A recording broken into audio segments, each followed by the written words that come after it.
In a Newsweek op-ed, our next guest is warning America that an economically struggling China is trying to revert to a dangerous gambit of the past. That would be exporting overproduced goods at artificially low prices. Illinois Democratic Congressman Raja Krishnamoorthi writes, "We are at a pivotal moment in which China depends on the rest of the world capitulating to its predatory practices to avoid making long overdue reforms."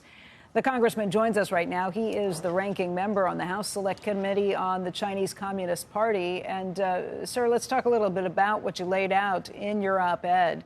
We've seen this before from China, but you say that this is unprecedented in both the scale and the scope of what they are undertaking this time around. You want to explain?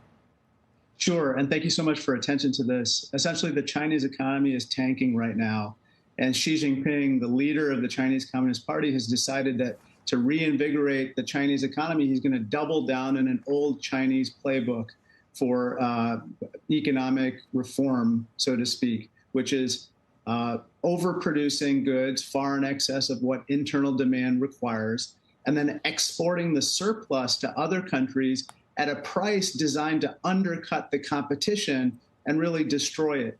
And so he's doing this across a range of goods, including goods in strategic sectors that they have decided that they want to dominate, from everything from semiconductors to shipbuilding to drones and so forth.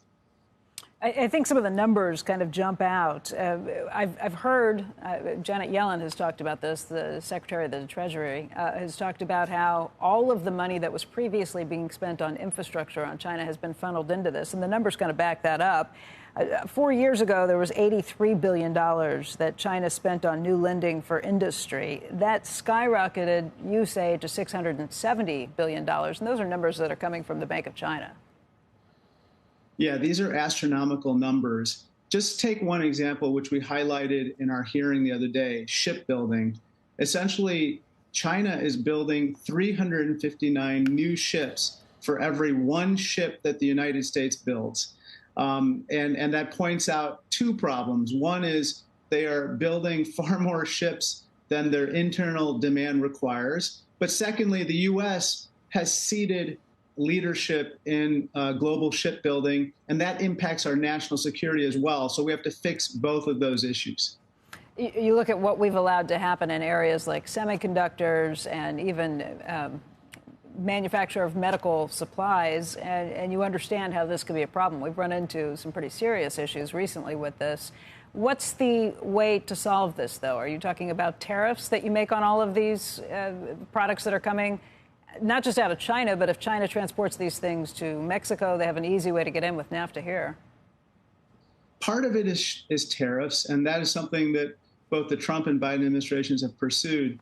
But part of it also is working with our partners, friends, and allies to boost our own capacity for manufacturing the items at issue. So just one example are semiconductor chips. The United States used to be a leading power in manufacturing these chips, but we lost our edge in manufacturing them a long time ago.